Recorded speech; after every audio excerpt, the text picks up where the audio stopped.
وأعلن رسميا عن افتتاح مؤتمرنا 178. I officially announce the opening of the 178th OPEC Conference.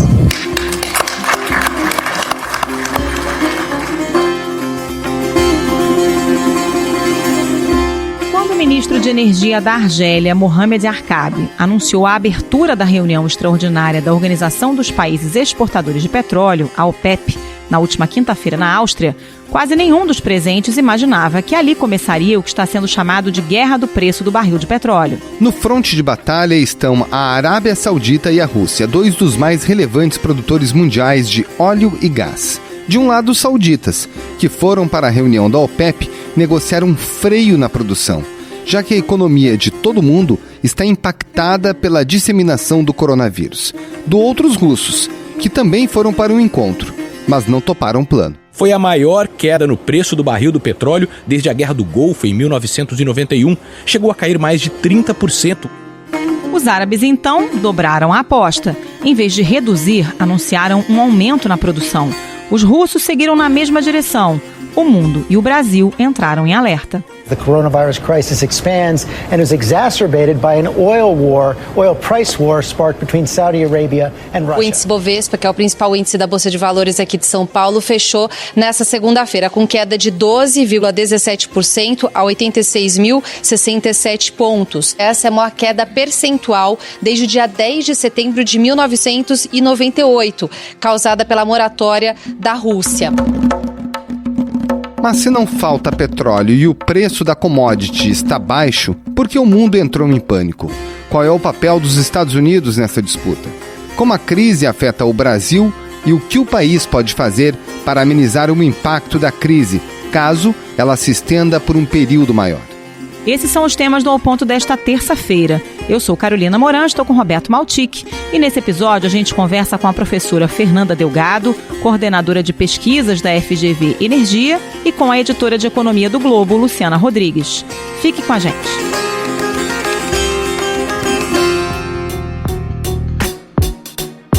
Fernanda Delgado, antes de tudo, por que o valor do barril de petróleo despencou, dando esse efeito no mundo inteiro, nas bolsas, em tudo? Tinha uma expectativa, na verdade, né, de uma reunião com a OPEP e a Rússia na semana passada, em que elas deveriam fazer um acordo, né, iam se colocar de acordo para um corte de produção, buscando jogar esse preço para cima, na verdade, desde a eclosão lá do coronavírus, em que você teve um arrefecimento da demanda aí por parte da China, e esse preço já vinha caindo, o preço do barril do petróleo no mercado internacional já vinha caindo aí há algumas semanas. Então se esperava essa próxima reunião da OPEP lá em Viena, junto com a China, junto com a Rússia, para cortar produção e tentar forçar esse preço um pouco para cima. Resulta que não chegaram em um acordo e o que aconteceu foi justamente o contrário, né? A Arábia Saudita sai dessa reunião com uma decisão contrária ao que era o esperado, colocando mais petróleo no mercado internacional e anunciando os preços mais baixos ainda, o que levou desde ontem o preço aí a $38, $36 o preço no mercado internacional. É uma crise exatamente contrária do que a gente está acostumada a ver, né? A gente está sempre acostumado a ver crises de escassez, a gente está vendo uma crise de excesso de oferta de petróleo no mercado internacional e por isso esse preço tão baixo. Quer dizer, a gente está vendo ali quase um jogo de truco, né, entre os países produtores de petróleo. Fizeram uma reunião, o preço estava baixo, tentando combinar um acordo para reduzir produção e elevar o preço. A Rússia não concordou. A Arábia Saudita disse, não concordou não? Então vou esticar a corda, vou aumentar minha produção, o preço vai cair, vai ficar ruim para todo mundo. É isso? Exatamente isso. Tem um ditado popular que fala assim, farinha pouca, meu pirão primeiro, né? E o que esses países eles fazem, né? Eles tentam abocanhar a market share.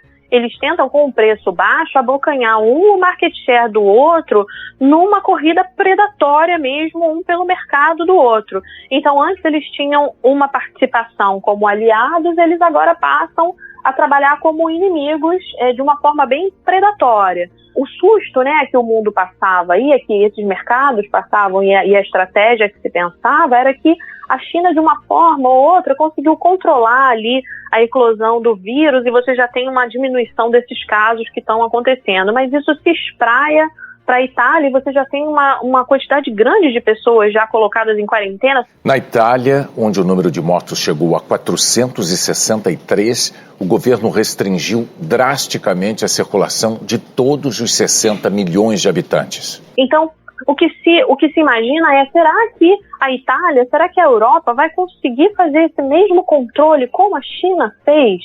E dessa forma, a reverberação econômica, né, a reverberação de uma crise econômica na Europa, ela é muito ampla, né? E isso também tem um impacto grande no mercado de petróleo. Então, antes que aconteça alguma coisa, na minha leitura, a Arábia Saudita e a Rússia saem de uma forma predatória em busca de aumento de market share num primeiro momento. E a consequência disso, claro, é o preço muito, muito para baixo.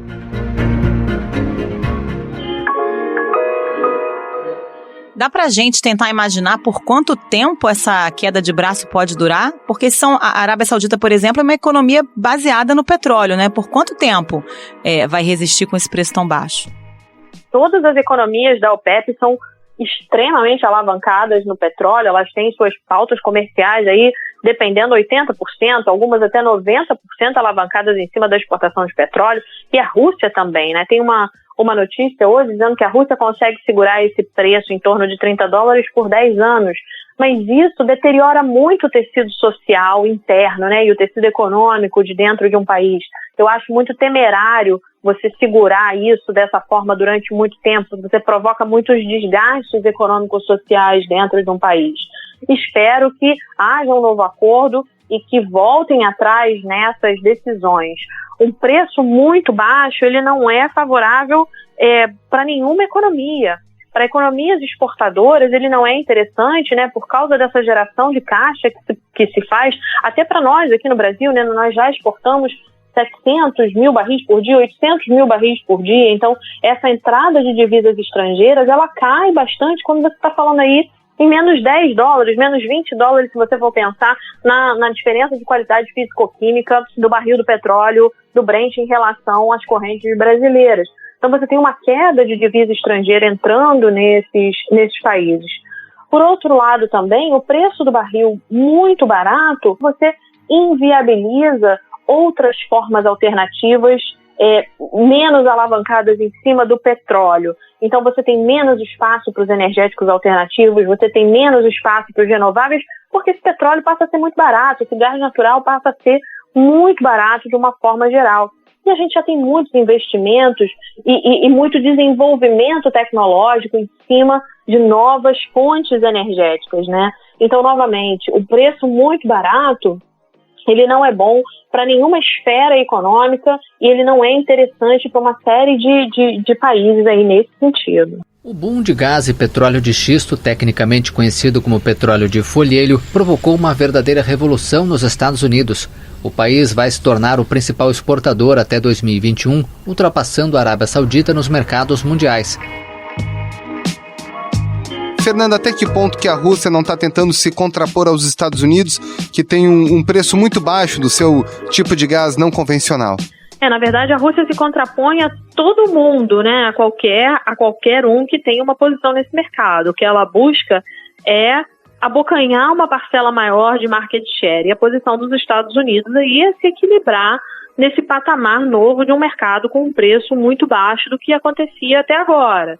Então, resta saber se isso é uma questão estrutural, de que a gente tem uma nova estrutura de mercado a um preço que vai oscilar entre 30 e pouco, $40, ou se isso é só um soluço de mercado. E quando esse mercado voltar a respirar, ganha, né? Quem voltar a respirar no sentido de ter preços um pouco mais altos, ganha aquele que tiver com um espaço maior estabelecido em termos de market share. Resta saber o que vai acontecer aí no mercado depois desse soluço. Agora, falando um pouco de Brasil, a gente teria dois lados, o lado da produção, da Petrobras, né, das receitas advindas da exploração do petróleo e o lado do consumidor. Vamos começar pelo lado dos empresários e da indústria. Como é que a Petrobras fica nesse cenário? Olha, aí, novamente, ainda é cedo, né? Isso aconteceu de sexta-feira para cá. Eu acho que ainda é cedo a gente fazer algum tipo de análise referente à Petrobras de uma forma mais contundente, até porque isso está sendo avaliado, né? Se você pensar em todos os eventos geopolíticos que ocorreram do ano passado para cá, quando teve o ataque à refinaria lá da Saudi Aramco em setembro, isso durou uma semana e meia no mercado internacional. O próprio assassinato do general Soleimani, agora no ano novo, né, de 2019 para 2020, também teve um impacto muito, muito rápido no mercado internacional. Antes do ataque, o barril estava cotado a $60,25. O preço oscilou um pouco até às 7h45 da noite. Aqui ele disparou e chegou às 11h15 da noite a $68,86. Então, esses soluços ao que o mercado passa, eles têm a nova estrutura do mercado, né, com uma série de players petrolíferos hoje, faz com que essas coisas aconteçam e desaconteçam de uma forma muito rápida. Então, ainda é cedo para a gente esperar alguma ação da Petrobras nesse sentido. Mas, num primeiro momento, a questão das exportações e da arrecadação de royalties também para os estados e municípios é de você pensar que tem uma arrecadação menor aí por causa da queda dos preços. Bom, a gente ensinou ao nosso consumidor que o preço da gasolina, do diesel na bomba, ele varia de acordo com a oscilação do mercado internacional, o preço do barril de petróleo no mercado internacional. E agora? A gente pode esperar uma redução do preço na bomba? Pode esperar, né? Essa é a teoria. Mas pela teoria econômica, os preços sobem como um foguete e caem como uma pluma, né? Existe aí um gap que demora um pouco mais para você sentir esses preços caírem. Mas é de se esperar que você tenha esse repasse para o preço do consumidor, com um preço menor para o consumidor do diesel e da gasolina, em se mantendo essa nova estrutura de preços, novamente, essa nova estrutura de preços. A gente precisa entender quanto tempo essa nova estrutura vai ficar e como a Petrobras e o governo vão encarar isso. Fernanda, antes da gente começar a gravação, você disse que acha que vai ficar tudo bem. Queria um pouquinho desse seu otimismo. Explica pra gente por que você acha que vai ficar tudo bem num dia desses de derretimento das bolsas aí pelo mundo. É porque esses eventos, eles não me parecem estruturais, Carolina, eles me parecem conjunturais, novamente. Eu não gosto de me contaminar pelo susto, né? Aconteceu, todos os eventos geopolíticos, eles têm essa coisa de serem muito assustadores num primeiro momento. Quando teve o assassinato do general Soleimani também, se falou até numa terceira guerra mundial. Vocês podem pegar todos os reportes de mídia daquela época e se chegou a falar numa terceira guerra mundial.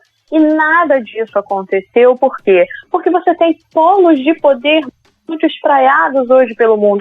Então, entender essas dinâmicas, né, entender aonde estão essas concentrações de poder, seja por energia, seja por política per se, faz com que você não tenha conclusões tão assodadas. Então, me parece uma coisa muito mais pontual do que estrutural. E, novamente, todo mundo perde muito com esse preço muito baixo, com essas decisões assim mais extremistas. Então, espero que isso vá se acomodando aí nos próximos dias. A gente pode não voltar para um patamar de 60 e muitos dólares nas próximas semanas, mas isso vai se acomodando assim para cima nas próximas semanas, é o que eu espero. Fernanda Delgado, coordenadora de pesquisa da FGV Energia, muito obrigado, um abraço, boa semana. Até a próxima. Obrigada a vocês, obrigada pela oportunidade, boa semana para vocês também. Nós estamos absolutamente tranquilos, a equipe de economia está tranquila. É uma equipe serena, é uma equipe experiente, já vivemos isso várias vezes, conhecemos isso, sabemos lidar com isso. Estamos absolutamente tranquilos, absolutamente serenos. Luciana Rodrigues, o ministro da Economia Paulo Guedes disse que a equipe econômica está tranquila. Há motivos para essa tranquilidade toda? Então, Carol, o ministro, cabe a ele falar que está tranquilo mesmo, porque se o ministro fala que está nervoso, só acentua o nervosismo nos mercados. Mas um termômetro de que as coisas não estão tranquilas é o fato de que o Banco Central hoje precisou atuar no mercado de câmbio de uma maneira muito mais intensa do que ele vinha atuando até a semana passada, né? O dólar hoje abriu, chegou a se aproximar de 4,80 na abertura dos negócios, chegou à máxima de 4,79, e o Banco Central, que na semana passada já tinha avisado que ia fazer uma venda de dólares à vista no mercado de 1 bilhão de dólares, acabou fazendo uma atuação maior. Foram 3 bilhões de dólares pela manhã e quase 500 milhões de dólares à tarde. É uma mudança de postura, né? Até a semana passada o Banco Central atuava no câmbio por meio dos leilões de swap cambial, que é um instrumento financeiro que equivale à venda de dólares no mercado futuro. Hoje ele vendeu dólar de reserva e o mercado está muito volátil. Para além dos impactos financeiros, essa queda no preço do petróleo também tem um impacto grande na economia, se ela for duradoura. Então, não há tantos motivos para tranquilidade, não. A título de exemplo, a gente está aqui no estado do Rio de Janeiro, que é um estado que tem muito royalty da produção de petróleo. Um cenário como esse, como afeta, por exemplo, o estado do Rio? O estado do Rio é um dos mais afetados, né, Roberto? Porque você veja, o orçamento do estado do Rio foi planejado para este ano com uma cotação de petróleo a $60 o barril. Hoje o petróleo está sendo negociado pouco acima de 35. Em que pese o dólar ter se valorizado, a alta do dólar nem se aproxima do tamanho da queda do petróleo. Então, assim, o Rio vai ter dificuldades porque vai diminuir a arrecadação de royalties. Ele é um estado que está em regime de recuperação fiscal. É preciso lembrar que se a Petrobras repassar essa queda no preço de petróleo para o preço da gasolina, também cai a arrecadação com ICMS de combustível, que é uma arrecadação importante não só para o estado do Rio, mas para todos os estados da federação. Os royalties são importantes também para as contas do governo federal, tem sido uma fonte importante de arrecadação. Então, assim, do ponto de vista de arrecadação tributária, o impacto é grande. Claro, em se mantendo o petróleo nesse patamar mais baixo, que os analistas acham que tende a ser uma coisa mais ou menos duradoura e não vai se resolver a curtíssimo prazo, mas talvez uns 2-3 meses de petróleo baixo, né? Dá pra gente comparar, por exemplo, com a crise nos mercados lá de 2008 ou é cedo ainda para dizer? Olha, Carol, é cedo pra gente avaliar a magnitude da crise atual, né? Os motivos da crise hoje são diferentes dos motivos daquela crise de 2008. Mas hoje a gente viu um novo capítulo, quer dizer, o coronavírus foi só o gatilho para essa nova crise de petróleo, que é a guerra entre aspas, de preço entre Rússia e Arábia Saudita. E, por exemplo, no caso do petróleo, os analistas dizem que é uma situação inédita, porque você tem ao mesmo tempo um choque de oferta e de demanda. Um choque de demanda, porque a demanda global por petróleo caiu bruscamente, porque a atividade econômica está mais fraca por causa do coronavírus. A Europa vive o auge da preocupação até aqui. Na Grécia, a cerimônia para acender a tocha olímpica, quinta-feira agora, não vai ter público. E de oferta, porque a Arábia Saudita e Rússia resolveram aumentar a produção numa disputa aí, entre elas pelo preço. Então, assim, muitos analistas acreditam que o impacto dessa crise nos mercados para a economia global pode ser similar ao que foi lá na crise de 2008, né? A OCDE, por exemplo, reduziu a previsão de crescimento da economia global para este ano para o menor patamar desde 2009, que foi o pós-crise. Então, estão começando a ficar parecidas. Não dá para saber ainda, né? A gente só sabe a posteriori, mas os quadros estão começando a ficar parecidos.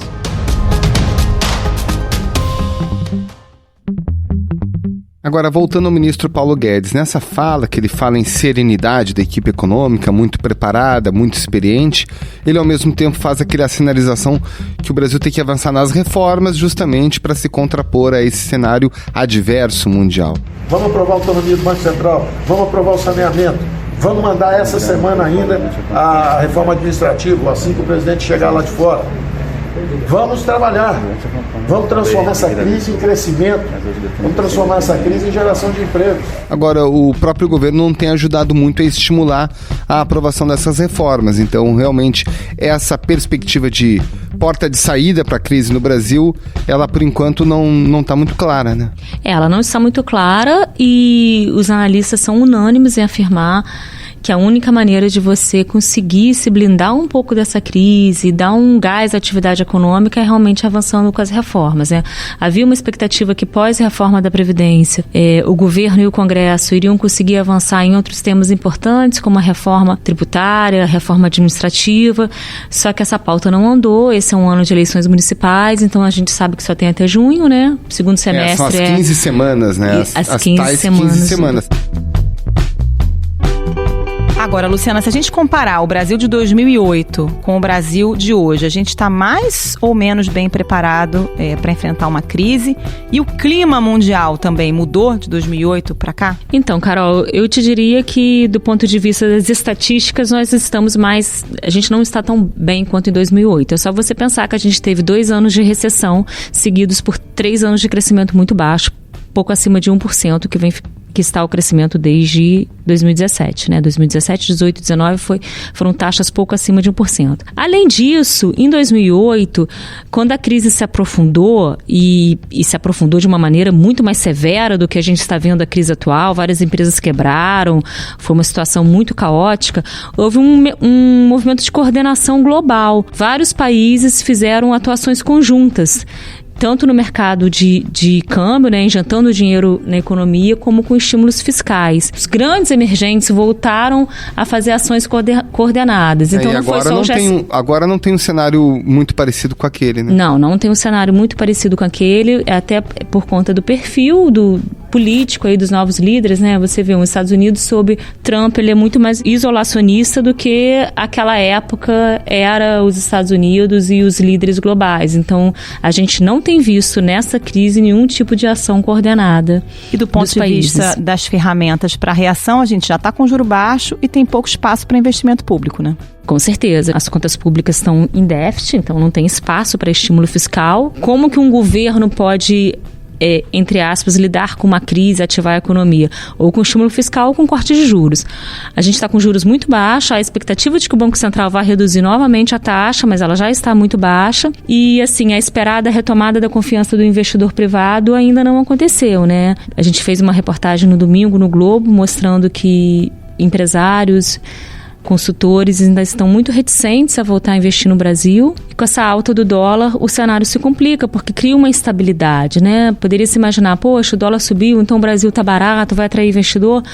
Mas o investidor não quer volatilidade, ele não vai vir investir num país em que o dólar subiu tanto em tão pouco tempo. Ele precisa de uma confiança de que as reformas vão acontecer e que o país vai voltar a crescer. É um cenário que está muito desafiador. Luciana Rodrigues, muito obrigada pela participação. Até a próxima. Obrigada. Valeu, Lu. Até a próxima, espero que com notícias um pouco melhores, né? Tomara.